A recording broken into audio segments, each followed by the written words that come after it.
다른 사람에게 복음을 전하라면 정확하게 설명을 못하는 성도들이 의외로 참 많습니다. 일단 복음에 확신이 없기 때문이죠. 잘 모르기 때문이기도 하고요. 근데 이게 진짜냐? 리얼리? 요즘 애들 레알? 그렇게 표현하더라고요. 진짜냐? 근데 진짜입니다.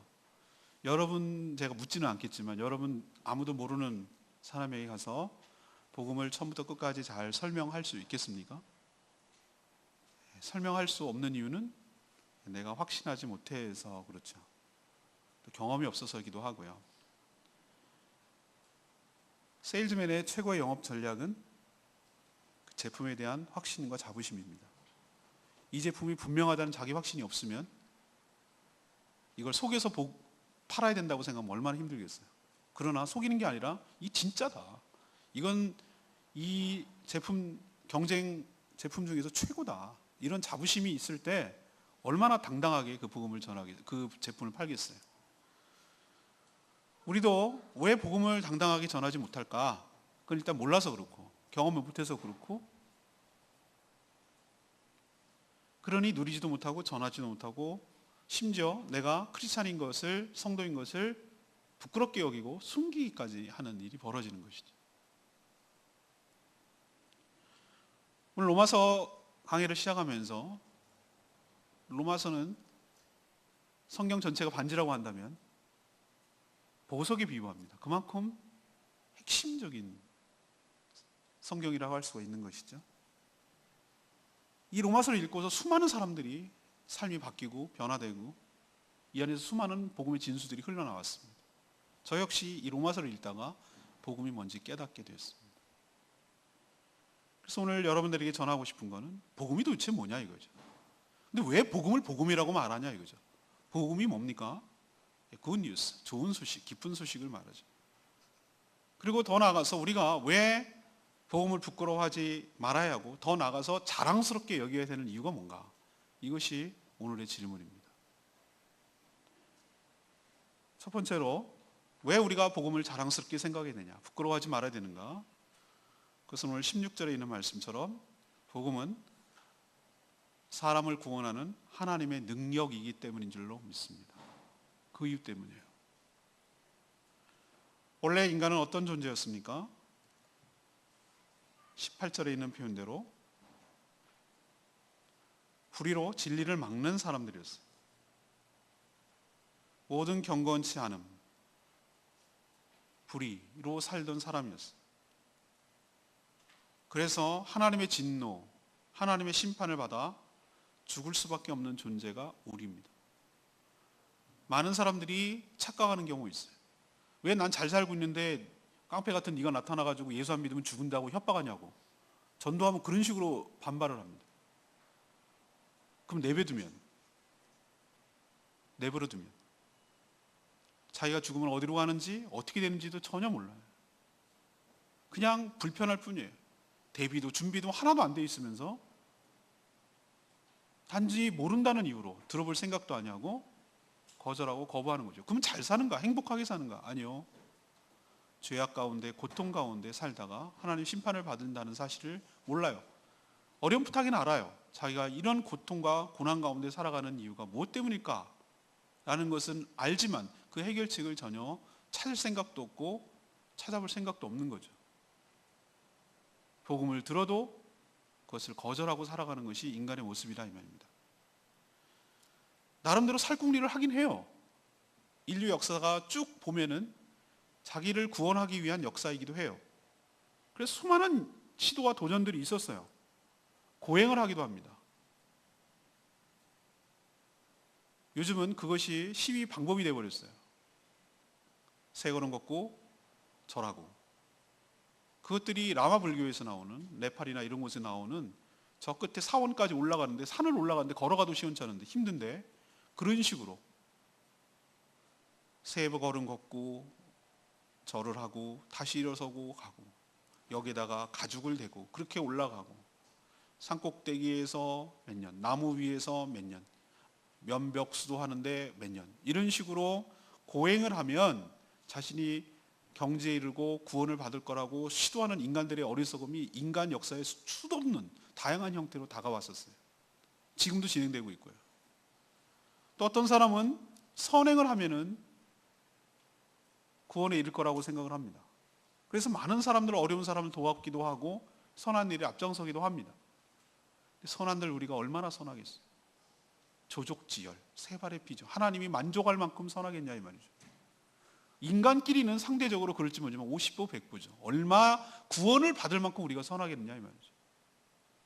또 하나는 여러 가지 종교의 형태로, 신앙의 형태로 구원을 찾아보려고 합니다. 심지어는 요즘 과학의 힘을 빌려서 냉동인간이 돼가지고 의술이 발달하는 미래의 세계에 자신을 구원해 줄 거라고 캡슐 속에 들어가서 얼음 속에 갇혀 있는 사람도 있습니다. 이게 바로 인간이 수없이 구원을 위해서 노력한 자구책들이에요. 그러나 이 모든 것들은 다 백약이 무효예요. 이것으로 구원을 받을 수가 없어요. 그럼 하나님의 방법은 무엇인가? 바로 주 예수 그리스도가 하나님의 구원의 방법인 줄로 압니다.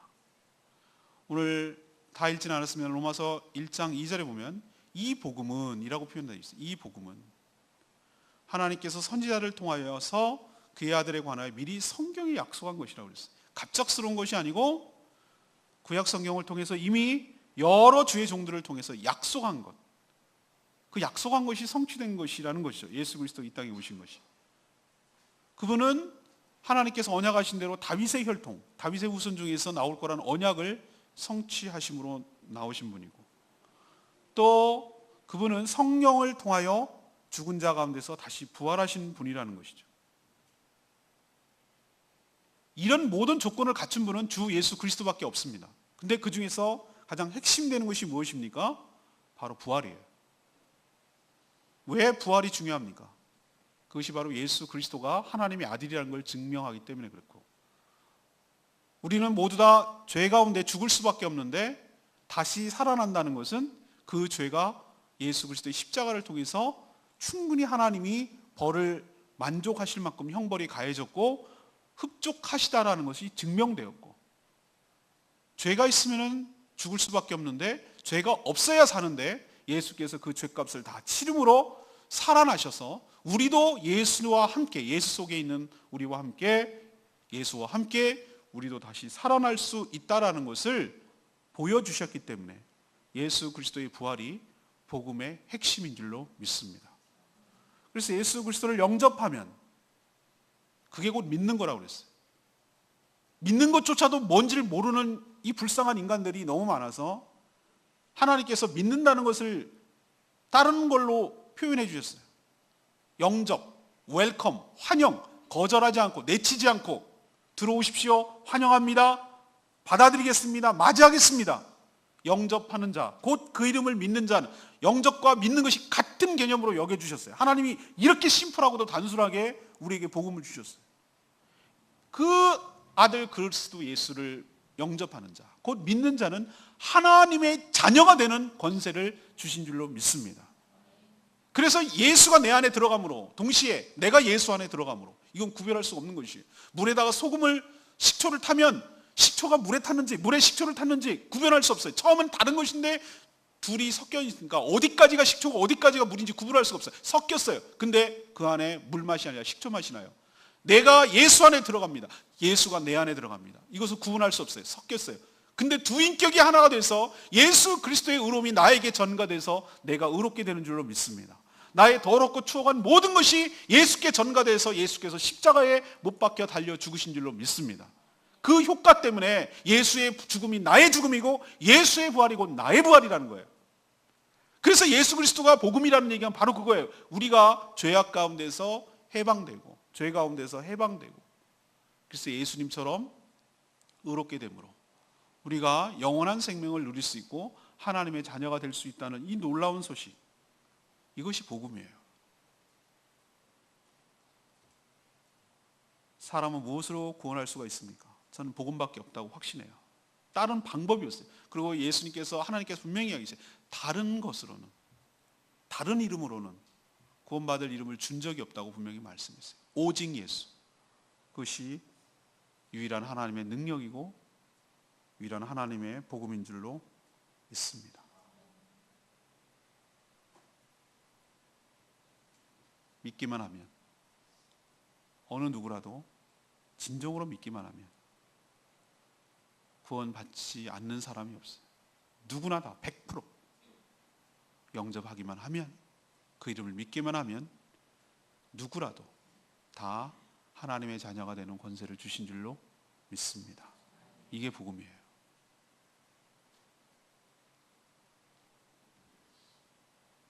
제가 대학 다닐 때는, 요즘 5.18 광주 민주화 운동 때문에 다시 뜨고 계시는 분이 계신데, 세상이 많이 바뀌었어요. 우리 전통께서 다시 등장하시고 MB가 또 다시 등장하시고, 이런 걸 보면 세상이 참 바뀐 걸 느끼겠어요. 전두환 대통령이 군사 독재를 시작하고 할 때 대학을 다녔어요. 그때는 참 군부 독재 타도하는 것이, 민주화를 이루는 것이 이 세상을 바꾸는 거라고 생각을 했어요. 숨을 쉴 수가 없었어요. 못하는 게 없어요. 땡전 뉴스라고 들어보셨는지 모르겠지만 9시 뉴스를 할 때 9시 땡 그러면 뭐라고 하냐면 본인은 부터 시작을 해요. 항상. 그래서 땡전 뉴스라고 불렀어요. 항상 방송이 장악되고 듣고 싶은 것만 듣고 그런 시절을 보냈어요. 민간 정권에게 이양이 되고 민주화가 되는 것이 이 나라를 살리는 길이라고 생각을 했었어요. 근데 저는 관심을 갖고 하다가 아니라고 판단했어요. 그거 갖고는 궁극적인 해결이 아니라고 생각했어요. 민주화가 되면, 빈부격차가 사라지면, 우리가 남북이 통일되면, 외세로부터 모두 배격되면 우리나라가, 우리 민족들이 정말로 행복하게 천국 같은 곳에 살 수 있을까? 아니라고 저는 결론 내렸어요. 그게 해결책이 아니라는 거예요. 뭐가 해결책이냐? 그렇게 되기도 어렵겠지만 된들 인간의 부패함 때문에 여전히 지옥 가운데 살고 여전히 죄를 짓고 사는다면 절대로 이거는 해결책이 아니라고 저는 판단을 했어요. 그럼 뭐가 해결책인데? 그때 제가 붙잡은 게 복음이에요. 이 말씀. 복음은 내가 복음을 부끄러워하지 않으니, 복음은 모든 믿는 자에게 구원을 주시는 하나님의 능력이 됩니다. 이 말씀을 붙들었어요. 그리고 복음을 전하는 것만이, 복음만이 사람을 바꾸고 이 세상을 바꾼다고 믿었어요. 다른 대안은 없어요. 여러분도 이 확신을 갖게 될 때 다른 대안은 없다. 복음만이 모든 사람을 구하는 하나님의 능력이다. 이 확신을 갖게 될 때 복음을 자랑스럽게 생각하고 복음을 부끄럽지 않게 생각하게 될 줄로 믿습니다. 두 번째는, 왜 우리가 복음을 부끄럽지 않게 하는 이유는 뭔가? 말해야 될 이유는 뭔가? 자랑스러워할 이유가 뭔가? 복음은 모든 믿는 자들을 의롭게 만들기 때문에 그래요. 왜 복음이라고 합니까? 왜 굿뉴스라고 합니까? 제가 말씀드렸죠? 좋은 곳에 세일만 해도 막 알려주잖아요. 이거 빨리 싸게 판대, 빨리 얼마 안 떨어졌을 때 빨리 사, 이렇게 얘기해요. 우린 좋은 소식 있으면 전해주고 싶어요. 이것도 좋은 소식이라고 얘기해요. 근데 이것과 비교할 수 없는, 16절에 보면은 그 뒤에 이런 표현이 있어요. 모든 믿는 자에게 구원을 주시는 하나님의 능력이라고 그랬어요. 왜 복음이 복음이냐? 복음은 누구도 차별하지 않고 믿는 자를 다 구원하기 때문에 복음이라고 말하는 줄로 압니다. 인간 사회를 보세요. 지금 이렇게 노예제도도 폐지됐고 굉장히 민주화됐고 누군지 자기 노력을 하면 될 수 있다는 사회가 됐다고 하지만 여전히 보이지 않는 장벽이 있고 얼마나 많은 것으로 차별을 합니까? 인간 사회는 그렇잖아요. 수많은 조건을 걸어서 사람이 사람을 차별하는 것이 지금까지 인류의 역사였습니다. 제일 많이 차별당하는 것이 뭡니까? 빈부차. 있는 자들과 없는 자의 차이. 얼마나 무시합니까? 정말 얼마나 자존심 상한입니까? 있는 자들의 그 갑질에 얼마나 눈물 흘린 적이 많습니까? 또 남녀 차이는 여전하지 않습니까? 여성으로서 많이 차별을 받고 있는 것이 여전하잖아요. 우린 그래도 비교적 그래도 나은데 저 인도나 이슬람권이나 얼마나 여성들이 차별을 받습니까? 여전히 사우디아라비아는 다 가리지 않으면 나올 수도 없고 후견 인격인 남자들이 같이 동행하지만 나올 수도 없고 여성들이 운전도 못하는 이런 지금 21세기에 살아가는 여성 차별이 있단 말이죠. 외모 얼마나 또 차별을 합니까? 못생기고 잘생기고, 그리고 학벌 때문에 얼마나 또 차별합니까? 배운 사람 못 배운 사람 얼마나 눈물나게 차별합니까? 또 인종은 또 왜 차별합니까? 21세기에 미국에서 KKK단이 나와가지고 설치될 줄은 난 꿈에도 몰랐어요. 마틴 루터 킹 목사가 그렇게 흑백 차별을, 철폐를 위해서 노력하고 많이 개선됐다고 하는데도 여전히 백인들이 흑인을 차별하고 백인 경찰이 흑인을 갖다가 오해하고 총으로 쏴 죽여도 문제되지 않는 이런 나라가 지금까지의 인류의 모습이라 이거죠. 많이 차별합니다. 그러나 구원은 그 어떤 자도 모든 믿는 자를 다 구원하는, 차별하지 않는 하나님의 능력이기 때문에 우리는 복음을 복음이라고 말하는 줄로 믿습니다. 여러분, 만약에 그런 조건을 내걸었다면 여러분 중에서 예수 그리스도를 믿지 못하고 하나님의 자녀가 되지 못할 사람들이 수없이 많이 있을 거예요. 그런데 하나님께서 그런 조건을 내걸지 않고 누구라도 믿는 자는 다 구원을 베풀어 주신 그 은혜가 여러분에게 임했기 때문에 여러분이 지금 하나님의 자녀가 된 줄로 믿습니다. 그러면 저절로 하나님이 자녀가 되냐? 그냥 그 복음의 혜택은 저절로 임하는가? 그렇지 않아요. 구원이란 그 자체의 개념이 죄 가운데서 해방되어서 의인이 된다는 것을 의미하는 거예요. 이 죄의 문제가 우리를 발목을 잡고 있는데 이 문제가 해결되지 않으면, 해방되지 않으면 우리는 의롭게 되지 않으면 자유로울 수가 없어요. 근데 하나님께서 어떤 방법으로 우리를 의롭게 하십니까? 17절에 나와요. 복음에는 하나님의 의가 나타났다는 거예요. 이게 새로운 하나님의 새로운 하나님의 의예요. 믿음으로 믿음에 이르게 되는, 이것이 하나님의 솔루션이에요. 하나님의 방법이에요. 오직 의인은 믿음으로 말미암아 살리라. 이게 하박국에 나오는 2장 4절에 나오는 것이거든요. 오직 의인은 믿음으로 말미암아 살리라. 믿음에서 믿음으로. 이 얘기는 뭐냐면 전적으로 믿음에 의해서. 여러분이 의롭게 되는 것은 전적인 하나님의 의로움인데, 의로움을 얻게 되는 것은 전적인 믿음으로 의롭게 된다는 뜻이에요. 여러분 생각 좀 해보세요. 의롭게 되는 개념하고 믿는다는 개념하고는 전혀 어떻게 보면 상관이 없는 개념이에요. 믿는 건 믿는 거고 의롭게 되는 건 의롭게 되는 거잖아요. 근데 하나님께서, 이게 지혜인데, 하나님의 지혜인데 놀랍게도 믿음을 의로움의 근거로 삼아 주신 줄로 믿습니다. 이게 하나님의 솔루션이에요. 이게 참 전 기가 막힌 하나님의 지혜 한수, 신의 한수가 바로 여기에 있다고 저는 생각합니다. 예수 그리스도를 믿으면, 다시 말해서 영접한다는 거 갖고 의롭게 되는 건 아니잖아요. 영접한다는 거 갖고 죄가 해결되는 건 아니잖아요. 우리 의롭게 되는 건 아니잖아요. 원래로 하자면 우리는 다른 개념이잖아요. 믿는 거하고 의롭게 되는 게 어떻게 이게 연결이 돼요? 근데 하나님 그걸 연결시켜놨어요. 아브라함이 똑같아요. 이제 로마서가 계속 묵상되겠지만 아브라함이 할례와도 상관없이 율법과도 율법 전 얘기니까 430년 전에 아브라함이 있었으니까, 모세가 받기 전에, 또 할례를 받기 전에, 99세에 할례를 받기 전에 80세쯤에 그 약속을 주신 거니까 하나님의 약속을 믿으니 하나님께서 그 믿음을 의로움의 근거로 여겨주셨다. 이게 창세기에 나와요. 그러니까 처음부터 끝까지 예수님 때에 나타나서 갑자기 믿으면 의롭게 된다는 게 아니고, 성경은 처음부터 끝까지 하나님이 일관되게 하는 얘기가 뭐냐면은 믿으면 의롭게 된다는 거예요. 하나님이 믿으면 의로움의 근거로 삼아주시겠다는 거예요. 삼아주신다는 얘기는 그렇지 않은데, 실제로 의롭게 되는 건 아닌데 의롭게 된 것으로 여겨주시고 쳐주신다는 의미예요. 그 원리가 여기에도 똑같이 적용돼요. 사랑하는 여러분, 여러분이 의롭게 된 이유가 뭡니까? 의로운 짓을 했습니까? 그럼 과거에 지은 죄는 어떻게 할 건데요? 우리는 맨날 씻어도 깨끗해질 수가 없어요.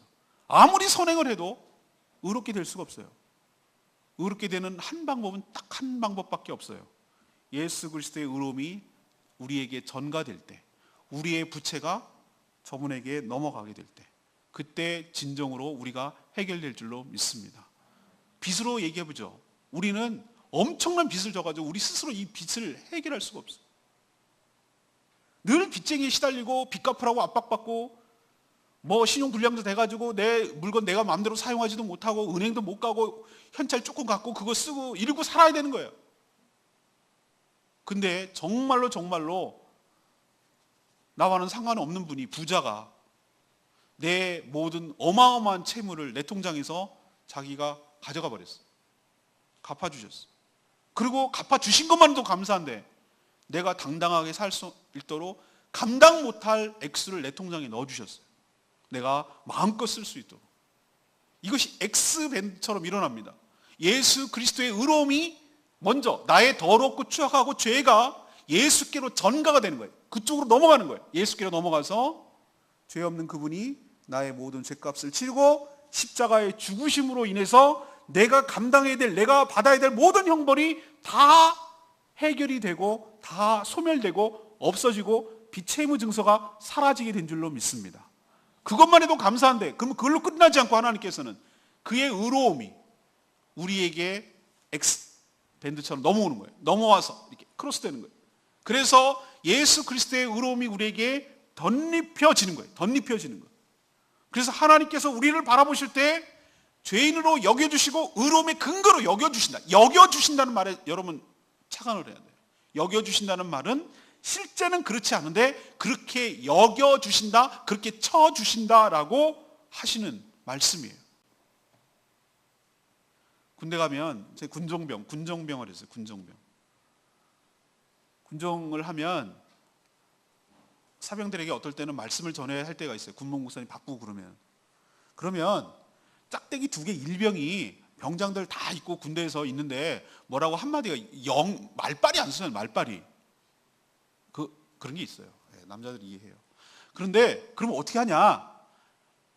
이게 일본말 같아요. 마이가리. 여기다 가짜 계급장을 달아주는 거예요. 가짜 상병이라고 하고 하자. 너무 창피하지 않냐? 그래갖고 상병 가짜 계급장을 여기다 달아줘. 원래는 일병이야. 그렇게 달아주고 나서가지고 그래도 한마디 해야 뭐가 좀 말이 되지 않냐? 이렇게 해가지고 하는 거, 그런 것을 가짜 계급장을 달아준다, 마이가리라고 표현해요. 하나님께서 우리에게 의롭다고 여겨주신 줄로 믿습니다. 쳐주신 것이에요. 우리가 재판을 받을 때 아무리 죄가 있어도 변호사 잘 서서 그 변호사가 잘 변호를 하고 재판장이 무죄, 죄를 충분히 입증할 증거가 충분하지 않다, 의심은 되나 충분히 추정되지 못해서 무죄로 석방한다 그러면은 그 사람이 실질적으로는 죄가 있어도 법적으로는 죄가 없는 것으로 판단돼서 구속할 수 없고 석방될 줄로 압니다. 우리에게 효과가 딱 그거예요. 우리가 실제로 의롭게 되는 것이 아니라, 의롭게 되는 것은 나중에 의롭게 쳐주신 다음에 우리 안에 계신 성령께서 우리를 의롭게 되도록 빚어가시고 만들어 가실 줄로 믿습니다. 그건 두 번째 문제고, 먼저 법적으로 석방이 되어야 돼요. 그러기 위해서 하나님께서, 우리는 원래 그렇지 않은데 변호사 되시는 예수 그리스도 때문에, 그분이 죄값을 다 치렀기 때문에, 나 봐서 용서해 주라고 했기 때문에 예수님 봐서 우리 죄를 용서해 주시고 우리를 의롭다고 쳐주시는 것인 줄로 압니다. 어떤 자에게? 예수 그리스도를 영접하고 그를 믿는 자에게. 그래서 믿음으로 의롭게 된다고 말하는 것이. 근데 이 믿음으로 의롭게 되는 것은 얘는 되고 얘는 안 되고 개념이 아니라 누구든지 차별하지 않고 예수 그리스도를 영접하고 믿는 자에게는 모두 다 의롭게 되기 때문에, 그래서 복음이라고 말하는 줄로 믿습니다. 이런 게 세상에 어딨냐고요. 그래서 제가 복음을 자랑스럽게 여기는 건 말이죠. 우리는 금수저 흑수저 뭐 이렇게 얘기하고 개찰에서 용나는 시대는 끝났다고 말하고 얼마나 차별이 심합니까? 넌 안 돼. 너는 고졸이라서 안 돼. 너는 전도 3명 안 해갖고 안 돼. 넌 1억 헌금 안 해서 안 돼. 이런 조건을 걸지 않고 아무 조건 없이 모든 믿는 자에게 의롭다고 여겨주시는 하나님의 은혜가 동일하게 똑같이 차별 없이 임한다는 이 사실이, 그래서 의롭게 된다는 이 사실이 저는 너무너무 감사하고 좋은 거예요. 여러분도 그런 하나님의 차별 없는 의로움을 주시는, 선물로 주시는 이것 때문에 여러분이 의롭게 된 줄로 믿습니다. 그러니 여러분 얼마나 자랑스럽고 얼마나 감사하고 여러분 얼마나 기쁘겠어요. 나를 누가 의롭게 하겠어요? 나를 누가 죄악 가운데서, 사망 가운데, 죄 가운데서, 죽음 가운데서 사단에게서 해방시켜 주냐 말이에요. 나 같은 죄인을 여러분이 더 잘 알잖아요. 죄에 쩔어 있다고. 분명히 목사님, 선교사님의 표현하면 죄 짱아찌라고. 씻어도 짱아찌 냄새가 나. 씻어도 죄의 그 근성이 나와. 나에 대해서 절망하는 나였지만 이런 나를 구원해 주신 하나님의 은혜가 얼마나 감사하냐고. 나 같은 죄인을 의롭다고 여기시는 하나님의 은혜가 얼마나 감사하냐고. 그래서 우리는 복음을 자랑스럽게 여기고 복음을 부끄러워하지 않는 줄로 믿습니다. 마지막 세 번째는 무엇입니까? 복음은 내 삶을 완전히 바꿔주고 내가 해야 할 사명을 주기 때문에 자랑스러워하는 거예요.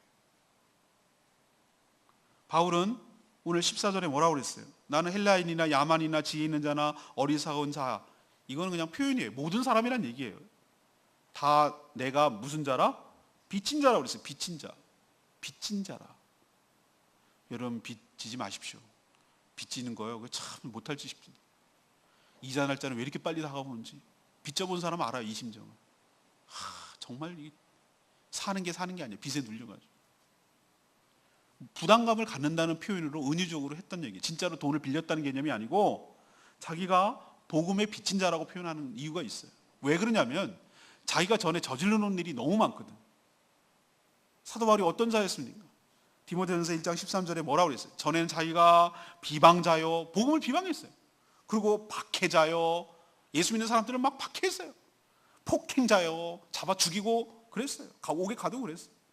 그 멀리 떨어진 다메섹까지 가가지고 예수 믿는 사람을 잡아오려고 그 대제사장의 허가서를 받아가지고 갈 정도로 얼마나 열심히 살았는지 몰라요. 그가 방향이 잘못돼서 그래요. 인생의 방향이 잘못되고 뭐 때문에 열심히 살아야 되는지 열정을 잃는 사람인데 방향이 잘못 잡히니까 그냥 그렇게 열정적으로 잘못되게 산 거예요. 그랬던 그를 천벌을 내려도 시원찮을 그를 잡아 죽여도 시원찮을 그를 하나님께서 다메섹으로 가는 길에서 예수 그리스도께서 극적으로 만나 주셨어요. 빛으로 다가오셨어요. 빛이 비추니 그가 꼬꾸라지기 시작했어요. 빛이 비추니 눈에 비늘 같은 것이 떨어졌어요. 새로운 눈이 열렸다는 얘기예요. 전과는 다른 삶을 살았다는 거예요. 하나님께서 개선해 주시고 벌을 안 내려준 것만으로 끝나는 것이 아니라 그를 이방인의 사도로 삼아 주신 줄로 믿습니다. 이게 얼마나 놀라운 은혜입니까? 이런 자를 어떻게 쓰실 수가 있단 말입니까? 벌을 내려도 시원찮은데 하나님 나라를 위해서 저렇게 핍박하고 저렇게 반대하고 저렇게 교회에 대해서 싫어하고 복음에 대해서 싫어하고 예수 믿는 걸 싫어하고 그렇게 비방하던 사람을 갖다가 바꿔가지고 그 복음을 위해서 써주신다는 게 얼마나 놀라운 하나님의 반전이냐 이 말이에요. 우리가 어떤 사람이었습니까? 전에 어떤 사람이었습니까? 내 주먹을 믿어라 이러면 그런 말 해본 적이 없어요? 뭘 믿으라고? 교회 가면 쌀이 나오냐? 어디서 많이 듣던 대사 아닙니까 이거? 여러분이 했던 대사니까 잘 들리는 거예요. 예수 믿기 전에 우리가 얼마나 비방자였고 얼마나 폭행자였고 얼마나 냉소적이었고 얼마나 교회에 대해서 삐딱하게 보고 그랬습니까? 안 좋은 것만 기사만 잘 들려봐요. 뭐 어때대 목사 어쨌든 그런 얘기는 또 잘 들어요. 이해해서 안 된다니까 막 이러면서 욕을 하고 다녔잖아요 여러분. 그랬던 자를 내치시는 것만 해도 앉혀주시는 것만 해도 감사한데 안으로 끌고 들어와서 하나님의 종 예수 그리스도의 종 사도라는 직분, 사도라는 게 보내심을 받았다는 뜻이거든요. 복음을 위해서 택정해주고 특별히 또 이방인을 위한 복음 전파에 5절에 보니까 그렇게 사용할 수 있다는 자체가 얼마나 이 사도 바울 입장에서 감사하고 고맙겠어요. 그의 사명은 뭡니까? 6절에 있는 대로 모든 전도를 통해서 모든 사람을 그리스도에게 속하게 하는 거예요. 그리스도께 소속되게 하는 것이. 그리고 하나님의 사랑을 받는 성도로 그 복음을 전함으로 인해서 하나님의 사랑을 받는 성도로 그렇게 부르기 위해서 이 복음을 전한다는 것이. 우리는 지금 생명을 전하고 있어요. 복음은 단지 우리 교회 사람 멤버를 끌어들이기 위한 세일즈가 아니에요. 호객행위 아니란 말이에요. 전도를 그렇게 하면 안 돼요. 나 같은 자를 값없이 구원해 주셨으니 나 또한 값없이 죽어가는 영혼을 구원하는 것이 하나님의 사랑에 보답하는 것이고 그 사랑에 표현하는 것이고 그런 마음을 가지고 그 영혼을 불쌍히 여기는 하나님의 마음이 내가 마음 가운데 부어져서 값없이 받았으니 값없이 주겠다는 마음을 가지고 복음을 전해야지. 그래서 그 사람도 저 사람도 하나님의 사랑을 못 받아서 저렇게 사랑이 고파가지고 저렇게 살아가는데 왜 저렇게 짜증을 내고 왜 이렇게 화가 나고 왜 이렇게 저렇게 사나 왜 이렇게 술을 마시고 살고 왜 이렇게 저렇게 사나 라고 생각하는데 사랑이 부족해서 저러는 거다 라고 생각하고 내가 줄 수 없는 그 사랑을 하나님께서 부어주시도록 하기 위해서는 내가 저 영혼 불쌍해서 복음을 전해서 이 살 길이 있다고, 사랑받는 방법이 있다고, 길이 있다고 알려줄 필요가 있잖아요. 그거 하라고 나를 구원해 주시고 나를 사도로 삼아 주셨다고 지금 고백을 하고 있는 것이에요. 사랑하는 여러분, 복음이 저와 여러분의 삶을, 존재를, 사명을 바꿔줄 줄로 믿습니다. 제가 그랬어요. 저는 교육학을 전공해서 그냥 친구들처럼 아버지가 목회자였지만 진짜로 목회자 될 생각은 요만 1도 없었어요. 1도. 저는 사람이 할 짓이 못 된다고 생각했어요. 저렇게 무책임할 수가 있나. 자긴 좋아서 했지. 자식들은 뭐냐 이거예요. 맨날 굶기고 무책임하고 뭐 이렇게 사는 게 뭐냐고. 이건 진짜 아니다라고 저는 생각해서 빨리 여기서 나오려면 공부밖에 막, 그래서 죽으라고 저 다른 그 열악한 환경에서 공부했어요. 그 나와가지고 교사가 좋더라고. 교사가 좋아 보였어요. 방학도 있지. 여기 선생님 계십니다. 방학도 있지. 별일 없으면 오래오래 하지. 그냥 사회적으로 존경도 받는 것 같지. 그래가지고 교사 해야 되겠다. 그래가지고 뭘 할지 모르니까 교육학 전공하자. 그래서 공부한 거예요. 내가 무슨 뭐 깊은 뜻이 있어가지고 그런 게 아니고 묵상만 하지 말자. 근데 복음을 제가 접하고 나니 제 존재를 바꿔주신 하나님 은혜가 너무 감사하더라고요. 이 세상을 어떻게 바꿀까? 정말 보람있고 의미있게 사는 것은 뭘까? 생명을 구하는 거 아닐까?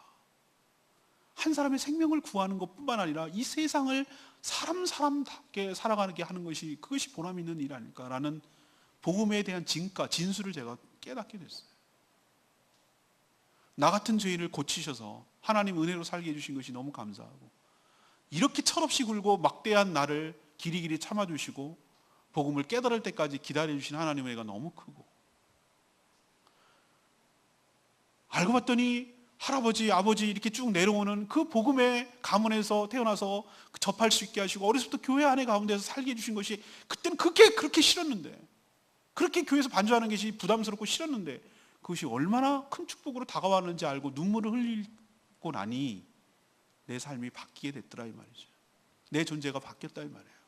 뭐 때문에 살아야 되는지 그냥 우왕좌왕하고 살던 내 인생의 혼란이 다 정리가 되고, 주님 나라를 위해서 주의 복음을 전하며 사는 것이야말로 가장 가치 있는 일이라고 제가 여겨지게 됐어요. 이처럼 저만 그런 것이 아니라 복음은 사람의 존재를 바꿔버립니다. 개선을 하는 것이 아니라, 우리는 보세요. 여러분이 예수 그리스도를 믿게 되면은 그냥 뭐 조금 고치는 것이 아니라 새로운 피조물이라. 새로운 피조물이야. 이전 것은 지나갔으니 보라 새 것이 되었도다. 새 것이 됐다는 거예요. 겉모습만 그대로예요. 내 속은 완전 뉴 크리에이션, 새로운 피조물이 됐다는 거예요. 새로운 창조물이 됐다는 거예요. 하나님 우리를 개선해 주지 않으셨어요. 예수 그리스도를 통해서 옛사람을 십자가에서 못 박아 죽으시고 우리를 새로운 존재로, 전과는 다른 나, 그래서 거듭났다고 말하는 거예요. 2번 났다고 말하는 이유가, 한 번은 육적으로 태어나는 것이고 영접하는 그 순간 성령을 통하여 거듭나는 거예요. 다시 태어나는 거예요. 다시 태어나는 거예요. 이 정도의 존재가 바뀌는 거예요. 복음은 우리를 그렇게 만들어주는 줄로 압니다. 하나님이 존재를 바꿔주니까 전과는 다른 삶을 사는 거예요. 복음으로 존재를 바꿔주기 전에는 다른 사람들이 사는 것처럼 돈 따라가고 명예 따라가고 외모 따라가고 뭐 그런 세상의 가치관들을 따라가며 살았어요. 근데 그렇게 살던 나는 십자가에 못 박아 죽은 줄로 믿습니다. 그리고 하나님께서 나를 개선이 아니라 새로운 피조물로 만들어 주셨어요. 뭐 때문에 살아가야 되는지를 알게 해주셨어요. 그래서 그때부터 누가 뭐라 그럴 것도 없이 내가 복음에 헌신하기로 작정을 하고 결단하고 지금까지 온 것이에요. 복음은 이렇게 나의 존재와 나의 사명을 바꿔주는 줄 압니다. 내가 왜 살아야 되는지, 또 뭐 때문에 살아야 되는지를 깨닫게 해줘요. 그래서 하루를 살더라도 생기 있게, 의미 있게, 보람 있게 살도록, 그냥 지루해서 마지못해 갖고 내가 죽지 못해 돈 벌기 위해서 아이고 저 자식은 먹여 살려야 되겠고 어쩔 수 없이 이런 개념이 아니라, 정말 힘들고 어려워도 보람 있고 의미 있고 기쁨 있고 이렇게 살아가는 이유는 복음 때문이에요. 그러니 내가 복음을 왜 부끄러워하겠습니까? 왜 복음을 자랑스러워하지 않겠습니까? 근데 이게 저만 그렇습니까? 여러분도 동일하게 해당될 줄로 믿습니다. 여러분에게 묻습니다. 여러분 복음에 대해서 어떻게 태도를 취하십니까? 당당하게 여기십니까? 아니면 여전히 숨기고 부끄럽게 여기십니까? 그 이유가 뭐라고 생각하십니까? 그 이유는 내가 복음을 제대로 모르기 때문에, 그 가치를 모르기 때문에, 또 하나 그 복음을 내 걸로, 실제 내 걸로 만들지 못했기 때문에, 그리고 그 복음 가운데 살지를 못하기 때문에, 또 복음 때문에 여러 가지 하나님의 은혜를 누리지 못하기 때문에 내가 부끄러워하는 것이에요. 정말로 남들이 흠모하고 좋아할 거라면 부끄러워할 이유가 없어요. 우리는 조그만 것만 갖고 있어도 막 자랑하지 못해서 안달하는 사람이 우리예요. 근데 왜 복음만큼은 숨기는가? 내가 당당하고 그렇게 살지 못하고 그 복음의 가치를 모르기 때문에 그러는 것이에요. 근데 오늘 분명히 여러분 깨달았으니 여러분 복음을 당당하게 자랑하시고 부끄러워하지 마시고 능히 있게 살아가는 저와 여러분 되기를 소망합니다. 정리하면 이렇습니다. 우리가 왜 복음을 자랑해야 되는가? 복음만이 나를 죄와 사망과 사단의 권세에서 구하여 주신, 해결해 주신, 해방을 주신 하나님의 능력이기 때문에 그런 줄로 믿습니다. 다른 것은 없습니다. 그래서 자랑하는 겁니다. 두 번째는 복음은 누구도 차별하지 않기 때문에, 외모, 재산 이런 거 갖고 차별하지 않고 누구라도, 아프리카에 있는 사람들, 동남아시아에 사는 사람들, 중남미에 사는 사람들, 미국에 있는 어떤 사람들이라도 믿기만 하면 우리를 차별 없이 구원해 주시기 때문에 복음이 자랑스러운 줄로 압니다.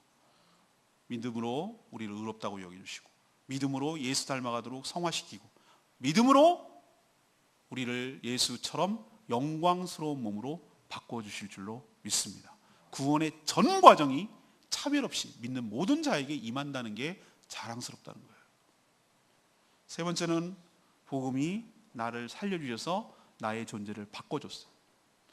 내가 살아가야 될 이유, 살아가야 될 목적, 내 삶의 방향을 확실하게 정해줬기 때문에, 그래서 하루를 살더라도 생기와 힘이 나기 때문에, 그렇기 때문에 내가 복음을 자랑하면서 그렇게 당당하게 숨기지 않고 살아가게 되는 줄로 믿습니다. 여러분도 복음을 자랑스럽고 당당하게 그렇게 전하면서 살아가는 복된 인생 되기를 축복합니다. 오늘 말씀 생각하면서 우리 어메이징 그레이스 찬송가 305장 부르고 기도하는 시간 갖도록 하겠습니다.